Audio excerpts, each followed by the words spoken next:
नमस्कार, मी सुब्रत आणि आत्ताच रंगपंढरी निर्मित बरड नावाचा नाटकाचा प्रयोग मी पाहिला आणि मला असं वाटतं की गेल्या अनेक वर्षात मराठी रंगभूमीवर व्यावसायिक प्रायोगिक कुठल्याही रंगभूमीवर अत्यंत महत्त्वाचं नाटक कुठलं झालं असेल तर त्या नाटकांपैकी एक बरड आहे असं मला वाटतं. मला प्रयोग बघायला उशीरच झाला असं वाटतं. तशी प्रायोगिक रंगभूमी पण कुठेतरी बरड होत होती का काय, आणि मला बरडसारख्या नाटकांमुळे पुन्हा एकदा नव्याने काय म्हणतात त्याला नवजीवन मिळेल असं आज मला वाटलं.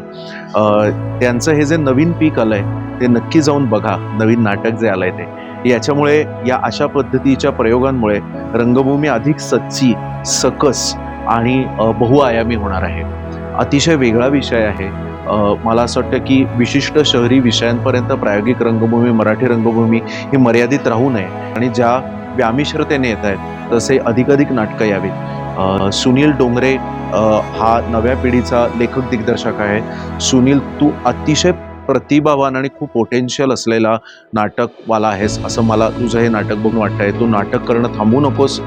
चित्रपट वगैरे करायचे असतील तर कर, पण नाटक करणं आयुष्यभर थांबू नकोस. तुझ्यासारख्या लेखक दिग्दर्शकांची रंगभूमीला गरज आहे.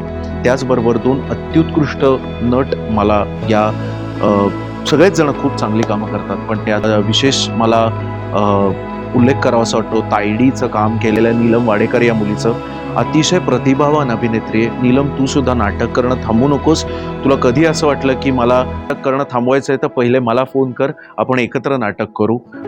इतकी प्रतिभावान आणि इतकी मन लावून इतकं उत्कृष्ट काम करणारी अनेक वर्षात नटी मी रंगभूमीवर बघितलेली नाही. तर तुमच्या संपूर्ण चमूचं मनापासून अभिनंदन आणि प्रेक्षकांना माझं जोरात आवाहन आहे की जिथे कुठे बरडचा पुढचा प्रयोग असेल लवकरात लवकर जाऊन तिकीटं काढा आणि बरडचा प्रयोग बघा. तुम्ही एका उत्कृष्ट नाट्यकृतीला नाहीतर मुखात. धन्यवाद.